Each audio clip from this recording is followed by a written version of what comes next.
นเผ่าสามเต้าอยู่แขวงบ่อแก้วมีจำนวน6บ้านส่วนหลายแม่นอยู่บ้านน้ำเดือบ้านน้ำมาบ้านโพคำบ้านปักงาวบ้านสีโพไซ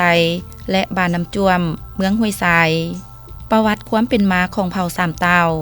นี่มีกกเข้ามาจากประเทศจีนเขต12พันนาและเสียงหุงซึ่งนำด้วยเจ้าหลวงองค์คำต่อมามีพญาอำนาจพญาวงศ์และเจ้าแสงย้อนศึกสงครามไกลกับ12พันนาจึงได้พากันยกย้ายมาอยู่เมืองสามภูปางสาดินแดนพม่า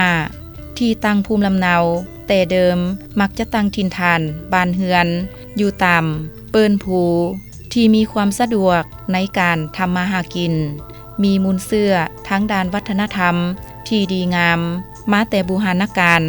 มีจิตใจกว้างขวางมีความฮักแพงช่วยเหลือซึ่งกันและกันอาชีพหลักต้นโตแม่นการเฮ็ดไร่เฮ็ดนาและเลี้ยงสัตว์งัวควาย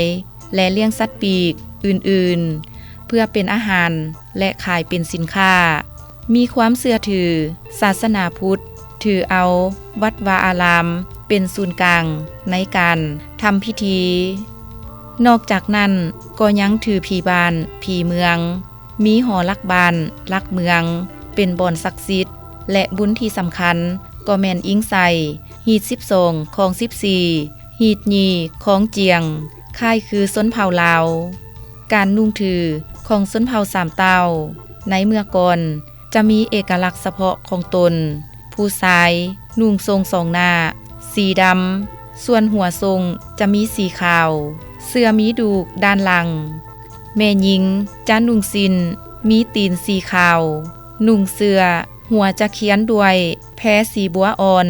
ประดับด้วยเครื่องตุ้มหูเงินคำใส่ปลักแขนที่ตีด้วยเงิน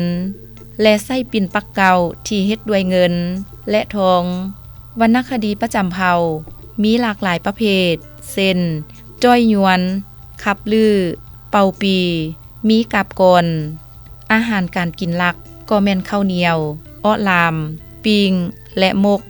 นอกนั้นส้นเผ่านี้ยังสามารถผลิตเครื่องหัตถกรรมเช่น